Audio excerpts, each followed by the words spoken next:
My concern, Charles, is more related to the economy overall than it is to the stock market. I agree with Erin in that the market is going to come back. This is ultimately going to settle down. Everybody stays calm. We're going to be fine. However, let's look at what behavioral changes are going to come from, shall we say, the panic, right? Elon Musk just said this coronavirus panic is dumb, for what that's worth. I don't know if I agree with him, but he's certainly bringing to light that people's reaction right now may be a little bit overblown. So when we talk about the economy, to me, it's about people's confidence. It's how they feel. And right now, day after day, not good news, more spread, more uncertainty. That's keeping people home.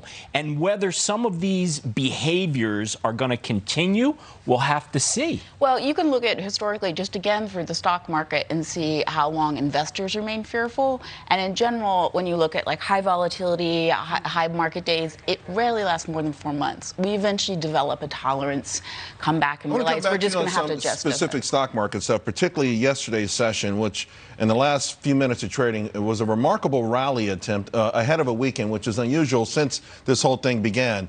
But a recession, technically 2 negative quarters in a row.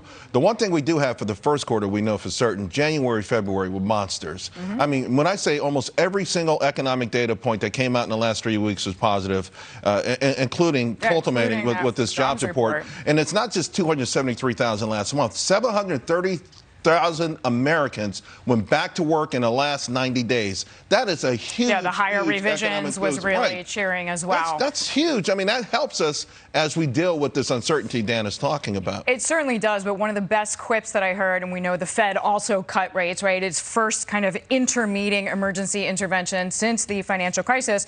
But as somebody quipped, the Fed doesn't have a vaccine. So yes, we do have these super strong underpinnings. We'll just remind everybody that jobs number was amazing on Friday, but it did not account for, obviously, any of the coronavirus fears. You know, we know Goldman Sachs has said absolutely zero profit growth this year from as a worst case scenario. Actually, that's their baseline scenario. Right that's now. Their baseline scenario. Yeah. But here's the thing now. The Fed can't cure coronavirus, but they can stave off a credit crisis, perhaps.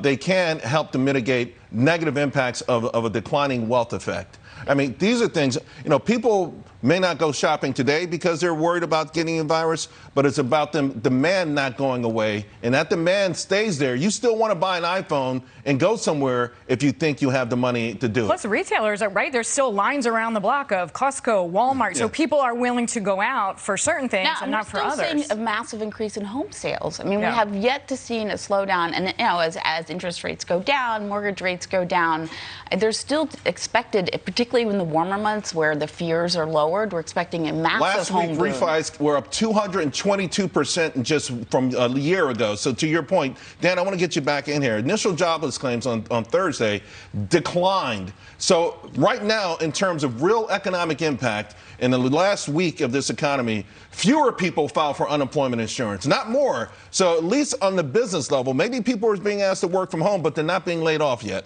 Well, what I think you're absolutely right, Charles. All the economic data that we're getting to this point is tremendous.